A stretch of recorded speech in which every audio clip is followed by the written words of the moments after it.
आप देख रहे हैं समाचार एजेंसी ऑफ इंडिया में साई न्यूज। प्रयागराज में मोक्षदायिनी महाकुंभ 2025 बहुत जल्द आरंभ होने वाला है। इस महाकुंभ की विशेष खबरें समाचार एजेंसी ऑफ इंडिया की साई न्यूज़ के धर प्रभाग में देखना न भूलिए। नमस्कार दोस्तों, समाचार एजेंसी ऑफ इंडिया की साई न्यूज़ में एक बार फिर आपका स्वागत है। मध्य प्रदेश के सिवनी जिले में रेल सुविधाएं अब धीरे धीरे तीव्र गति को प्राप्त होती दिख रही हैं। समाचार एजेंसी ऑफ इंडिया की साई न्यूज़ के लिए अशोक सोनी की रिपोर्ट। सिवनी में अमान परिवर्तन का काम जिस धीमी गति से किया गया वो एक नज़ीर बन सकता है रेलवे के इतिहास में।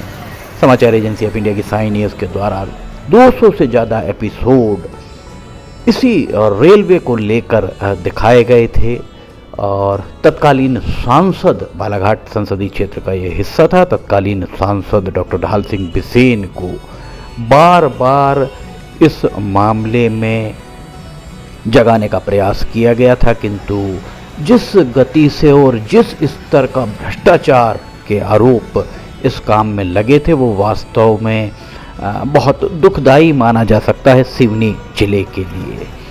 अब जब डीआरएम मनमीत उप्पल के बाद अब डीआरएम नमिता त्रिपाठी हैं जो तल्ख तेवरों के लिए जानी जाती हैं, उनके द्वारा प्रशासनिक कसावट लाई गई है और अमृत भारत योजना के तहत 14 करोड़ 50 लाख रुपए के लगभग के काम यहाँ कराए जा रहे हैं। इसके पहले लगभग 4000 करोड़ रुपए का यहाँ पर अमान परिवर्तन का काम कराया गया था।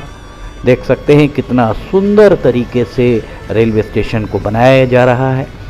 समाचार एजेंसी ऑफ इंडिया की साई न्यूज़ के द्वारा पहले ही इस बात को लगातार ही उठाया गया था कि सिवनी में जो रेलवे स्टेशन का भवन बन रहा है वो जिस तरफ भवन बनाया जा रहा था उस तरफ आबादी नहीं थी, पर इस मामले में खतो खिताब की राजनीति, खतो खिताब की सियासत लगातार ही जिस तरीके के आरोप सिवनी के नागरिकों के द्वारा लगाए गए थे, तत्कालीन सांसद पूर्व सांसद डॉक्टर ढाल सिंह बिसेन जब भी उनसे बात की जाती थी उनके द्वारा ये कह दिया जाता था कि हमने पत्र लिख दिया है, जबकि होना ये चाहिए था कि उन्हें हर बार जितनी भी प्रमाणिक खबरें समाचार एजेंसी ऑफ इंडिया की साई न्यूज़ में दिखाई गई थी और लगातार ही प्रमाण के साथ खबरों को दिखाया गया था, उन खबरों को लेकर अगर तत्कालीन सांसद डॉक्टर ढाल सिंह बिसेन के द्वारा रेल मंत्री प्रधानमंत्री से शिकायत की जाती तो निश्चित तौर पर सिवनी में रेलवे स्टेशन और अमान परिवर्तन की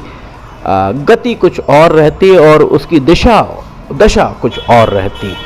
यहाँ जिस तरीके के भ्रष्टाचार के आरोप लगे वे वास्तव में बहुत गंभीर माने जा सकते हैं, पर ठेकेदार के खिलाफ भी कोई कार्रवाई नहीं हुई, तत्कालीन किसी भी अभियंता के खिलाफ कोई कार्रवाई नहीं हुई। बहरहाल देख सकते हैं आप यहाँ कितनी सुंदर चित्रकारी कलाकारी यहाँ पर की जा रही है।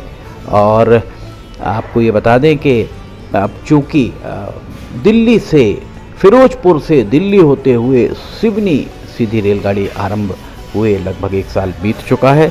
24 अप्रैल को ये रेलगाड़ी आरंभ हुई थी और उसके बाद उसी के साथ में पैंचवली एक्सप्रेस जो सिवनी तक आती है, इंदौर से सिवनी।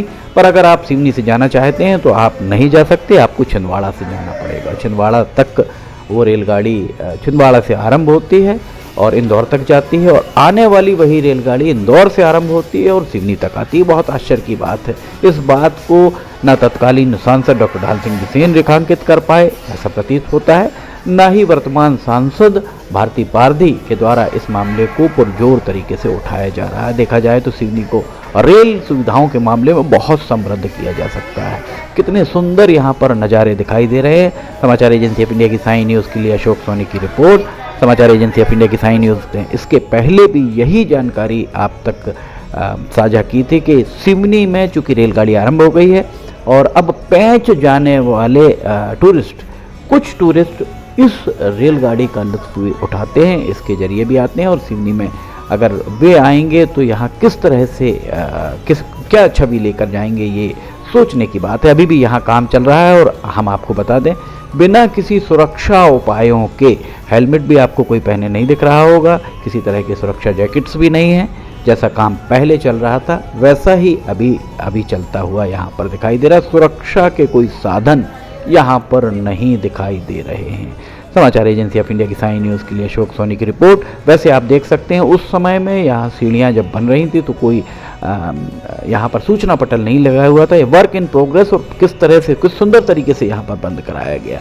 ये मतलब ये कहा जाए कि जिस तरीके का काम होना चाहिए, जो सुरक्षात्मक रवैया अपनाया जाना चाहिए, वो फिलहाल अपनाता हुआ दिख रहा है, पर उसमें भी कहीं ना कहीं कमी दिखाई ही दे रही है। समाचार एजेंसी ऑफ इंडिया की साई न्यूज़ के लिए अशोक सोनी की रिपोर्ट। उम्मीद की जानी चाहिए कि ये पूरा काम समय सीमा में पूरा हो जाएगा और ये नया भवन बन रहा है, रेलवे स्टेशन का नया भवन बन रहा है अमृत भारत योजना के तहत और अमृत भारत मिशन के तहत ये काम कराया जा रहा है। अगर इस काम को तत्कालीन सांसद के द्वारा इस तरफ ध्यान दे दिया जाता तो निश्चित तौर पर ये रेलवे स्टेशन कब का तैयार हो गया होता और लोगों को यहाँ पर सुविधाएं मिलने लगती। सिवनी का नाम रेलवे के नक्शे पर आ तो गया है, पर यहाँ कहने को सिर्फ 2 ही एक्सप्रेस ट्रेन चल रही हैं, पेंचवली एक्सप्रेस और पातालकोट एक्सप्रेस। जो जबलपुर से नागपुर के बीच में जो रेलगाड़ी चला करती थी वो रेलगाड़ी अभी नहीं चल रही है। शहडोल नागपुर और रीवा इतवारी, ये 2 ट्रेन और यहाँ पर चल रही हैं, पर ये इतना समय लगाती हैं सिवनी से नागपुर जाने में, सिवनी से जबलपुर जाने में, कि लोगों की पसंद अभी भी रेल के बजाय बस ही बनी हुई नज़र आ रही है। सिवनी से भोपाल जाने के लिए अगर पेंचवली एक्सप्रेस सिवनी से आरंभ हो जाए, सिवनी की बजाय अगर उसे आरंभ कर दिया जाए बालाघाट या नैनपुर से, तो भी सिवनी से ट्रैफिक यात्री बसों के बजाय लोग इस रेलगाड़ी से जाना पसंद करेंगे। आने के लिए तो ये बहुत अच्छी रेलगाड़ियां हैं, पर सिवनी से जाने के लिए सिर्फ पातालकोट एक्सप्रेस सिवनी से ही आरंभ होती है, पर पेंचवली एक्सप्रेस सिवनी से आरंभ नहीं हो पाती है। पेंच नेशनल पार्क करीब में है और पेंच नेशनल पार्क को देखते हुए यहाँ पर जो पेंटिंग्स की जा रही हैं वो वास्तव में यात्रियों को, पर्यटकों को लुभाने के लिए पर्याप्त मानी जा सकती हैं। बालाघाट संसदीय क्षेत्र का हिस्सा बालाघाट की सांसद भारती पारधी से अपील है, गुजारिश है, आग्रह है, रिक्वेस्ट है कि वे सिवनी को रेल सुविधाओं के मामले में समृद्ध करने की दिशा में प्रयास जरूर करें। उनका कार्यकाल भी लगभग 1 साल का होने को आ रहा है और उनके इस कार्यकाल में जो उन्हें सिवनी को जो सुविधाएं देनी थी, सिवनी को जो रेलवे की सौगातें देनी थी, वे सौगात अभी मिलती हुई दिखाई नहीं दे रही हैं। रेलवे सलाहकार समिति के सदस्य का पद भी संभवतः 2 साल हो गए हैं, वो भी रिक्त पड़ा हुआ है। भारती पारधी को चाहिए कि वे किसी ऊर्जावान व्यक्तित्व को इसका सदस्य बनाएं, ताकि जब भी रेलवे सलाहकार समिति की बैठक हो तो सिवनी की बात पुरजोर तरीके से वहां रखी जा सके। समाचार एजेंसी ऑफ इंडिया की साई न्यूज़ के लिए अशोक सोनी की रिपोर्ट। अगर आपको समाचार एजेंसी ऑफ इंडिया की साई न्यूज़ में खबरें पसंद आ रही हैं तो इन्हें लाइक, सब्सक्राइब, शेयर जरूर कीजिएगा। अशोक सोनी की इस रिपोर्ट के साथ फिलहाल इजाजत लेना चाहेंगे, हम फिर हाजिर होंगे। जय हिंद।